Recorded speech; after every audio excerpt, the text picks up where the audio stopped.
Welcome to another exciting episode of Cooking It with Channin Murrie. White crab shrimp lasagna. Bet you never heard of that.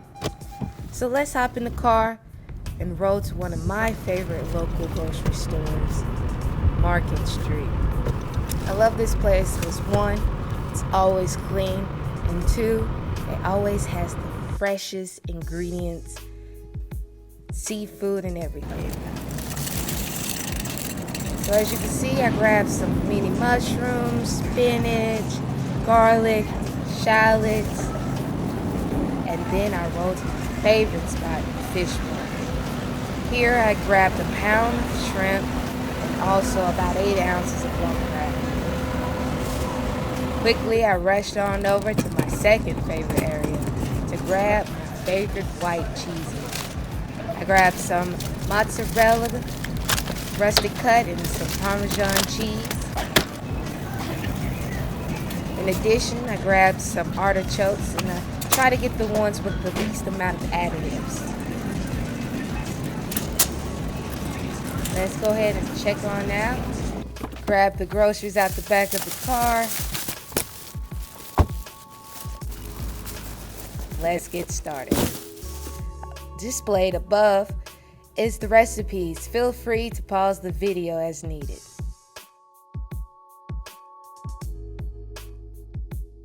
You want to begin with your zucchini.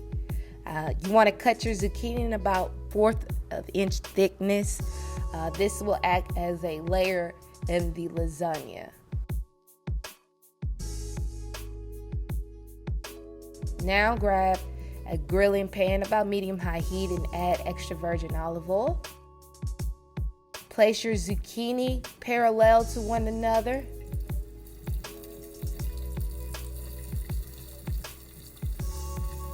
And what this is doing is rendering out the excess water, because you don't want your lasagna super watery.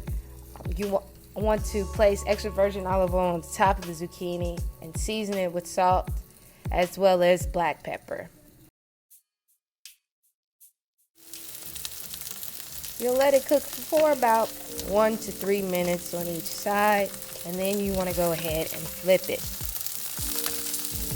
And the goal is to get some nice grilled marks.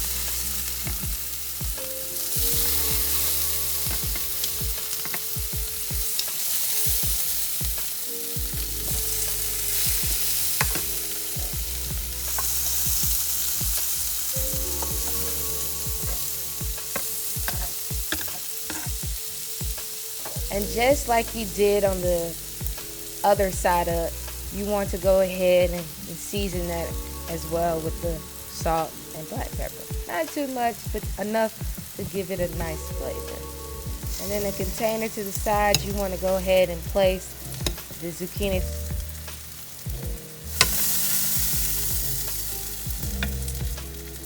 Next, you want to grab your spinach. And here I got about 16 to 18 ounces and 2 tablespoons of unsalted butter. Here I threw the butter in a wok because I believe it'll be a bigger size to fit all my spinach, at least in this raw form.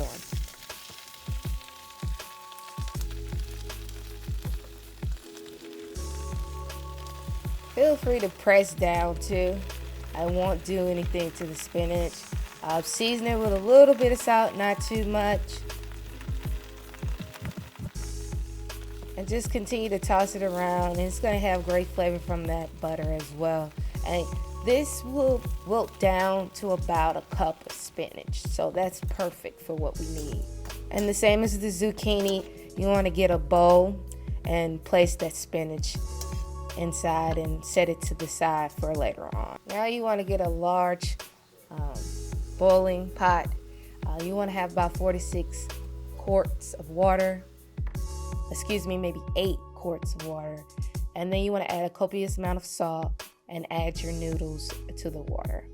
And then the salt actually flavors the noodles, and that's a good thing. In addition, the box usually tells you about 12 to 14 minutes. I cooked my noodles for about 10 minutes, and that's so it can get a nice al dente flavor, because it is going to cook for another 40 minutes in the oven. And when you take those noodles out, make sure you put them on a baking sheet and layer them with olive oil. Grab your artichoke, and you want to drain it of all that excess water because we don't need that.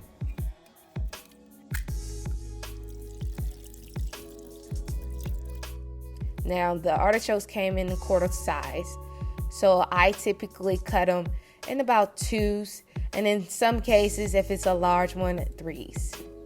Then I took a bushel of parsley and cut off all the tops, and I finely chopped it. To a bowl, add 8 ounces crab meat, 4 ounces cream cheese, 4 tablespoons of Parmesan, half a cup of green onions, half a cup of parsley, kosher salt, black pepper, garlic powder. You want to mix those ingredients so that everything is evenly incorporated.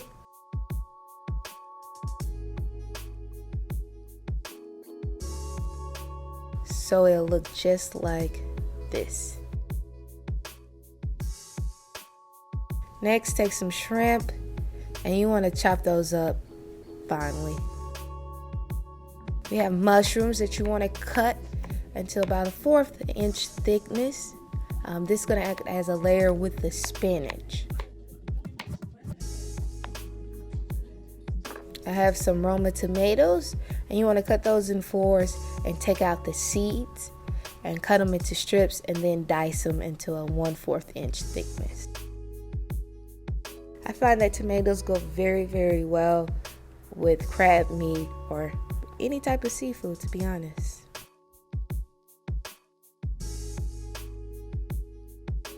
Now you want to take a stick of butter and then add a 1/2 cup of chopped onions.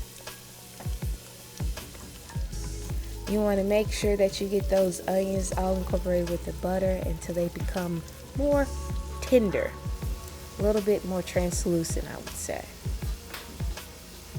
After which, you want to go ahead and add about 3 cloves of garlic chopped, minced, as well as shallots minced. And mix all of that up with your onions as well. You want to cook it, and your kitchen should be smelling real good right about now. Add some kosher salt as well. And now add a 1/3 cup of all-purpose flour. And what this is going to do is to help you build the basis of your roux. Basic culinary dish, bechamel, the base to a bechamel sauce, which is aka a white sauce. After that, you want to make sure you cook the flour long enough so it doesn't have that taste, but you don't want to brown it. And then you want to go ahead and add your seafood stock. I added about a cup to a 1/2 cup of seafood stock. Mix, and as you can tell, the roux is starting to get thicker. Next, add your 2 cups of heavy cream. Blend everything. You want to make sure you don't have any chunks, so that's why I'm using a whisk. Afterwards, you add about a cup to a 1/2 cup or so of milk. You can use whole milk, or in this case I use 2%. And then I have lemon juice. I use a 1/2 lemon. Add white pepper, and that's going to help your sauce stay white. Then I added a cup of mozzarella cheese, and then about a 1.5 cups of the Parmigiano Reggiano. Now once you add the cheese, it's going to get a little bit thick, and that's a good thing. If it's too thick though, however, you can always go back and add some seafood stuff, but thickness is a good thing. And I season it a little bit more with kosher salt because I like to season throughout the dish. Add your chopped up artichoke.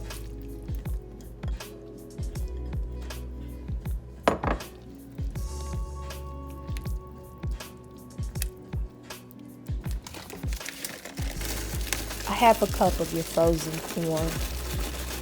And this goes really well with crab, so that's why I put corn in it. I learned that from being out there in the great DMV of Maryland.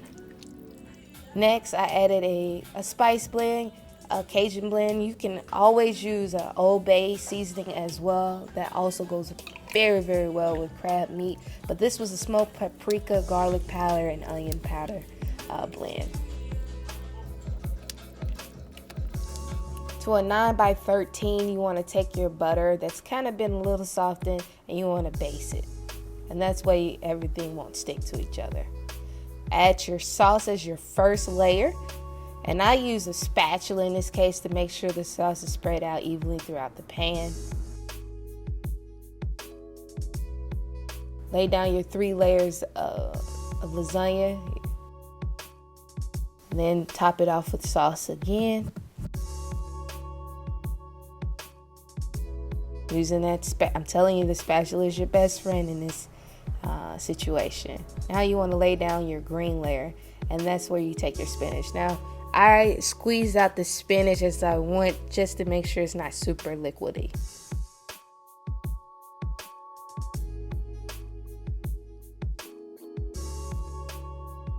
On top of the spinach, lay down your mushrooms. Make sure they're touching one another. In addition, I put them down raw because it's going to cook in the oven for 40 minutes, so I want them cooked perfectly.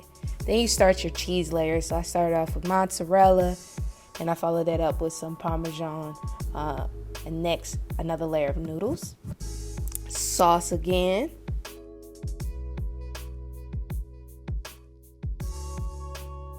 Now you want to take your crab filling and you want to spread that all out. You want to make sure you hit every corner. You don't want to miss any areas, because this, after all, this is the main event. Next, I have my shrimp. And as you can see, I did mix a little bit of parsley with that minced up shrimp. And once again, spread that evenly throughout the lasagna. Put some Parmesan cheese and Reggiano on top with some mozzarella, and then topped it off with those diced tomatoes. Only half. And then your noodles. And then I put my zucchini as another layer on top of those noodles. And then you can put the sauce on top. And you want to make sure it's evenly covered. And then finish off with the other half of those diced tomatoes, your Parmesan, mozzarella blend, and then for some nice color, parsley. Doesn't that look great? Now into the oven that's already been preheated to 350 degrees. And we want to cook this for about 40 minutes. You can go a little bit longer, but no longer than like 45, 48 minutes.